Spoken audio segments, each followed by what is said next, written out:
KVV Prasad, ప్రధాన కార్యదర్శి, ఆంధ్రప్రదేశ్ రైతు సంఘం. ఫిబ్రవరి 12వ తేదీన భారతదేశ వ్యాపితంగా ట్రేడ్ యూనియన్లు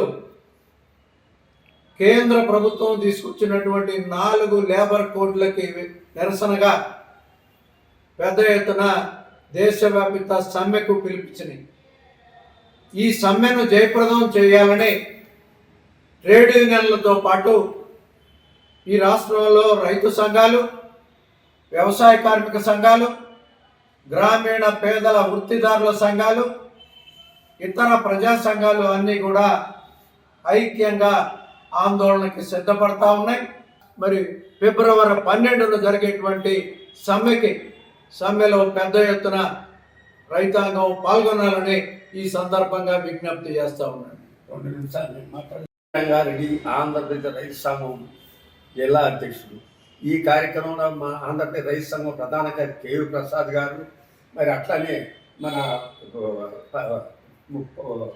ముప్పాళ్ళ శివశంకర్ గారు, మరి కౌలు రైతు సంఘం కౌలు రైతు ప్రధాన కార్యదర్శి జగన్నాథం గారు పాల్గొన్నారు.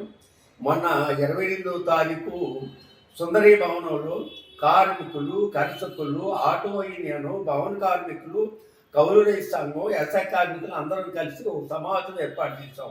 ఆ సమావేశంలో నిర్ణయాలని ఈ జిల్లాలో మరి 2 రోజులు బైకు ర్యాలీలు జరపటం, జీప్ ప్రచారాల యాత్రలు జరపటం, దాంతో 12వ తారీఖు విజ్ఞాన మందిరం నుంచి కలెక్టర్ ఆఫీస్ దగ్గర మరి ర్యాలీగా ప్రయాణం చేసి ఈ సమ్మెను జయప్రదం చేయడానికి మేధావులు, విద్యార్థులు, యువకులు అందరు తప్పనిసరిగా హాజరు కావాలి. దాంతోపాటు మరి ప్రసాద్ గారు చెప్పినట్టు రైతాంగ సమస్యలు స్వామినాథన్ కమిషన్ అమలు జరుపుతామని చెప్పి నరేంద్ర మోడీ 2014 అధికారంలోకి వచ్చారు. 2019, 2024 3 సార్లు అధికారంలోకి వచ్చి 2 కోట్ల మంది ఉద్యోగాలు తెస్తామని చెప్పి ఇప్పటికి 12 సంవత్సరాలు 12 రోజులు 24 కోట్ల మందికి ఉద్యోగాలు ఇవ్వాల్సింది, 1 కోటికి కూడా ఉద్యోగాలు ఇప్పించాల. కాబట్టి విద్యార్థులు ఎంతో ఇబ్బందులు పడుతున్నారు. విద్యార్థులు, యువకులు, ఈ మేధావులు ఈ కార్యక్రమాల్లో కూడా ఈ సమ్మె జాతీయ స్థాయిలో జరిగే సమ్మెలో అందరూ కూడా పాల్గొని ఈ సమ్మెను జయప్రదం చేయాల్సింది నీకు నా చేస్తున్నాం.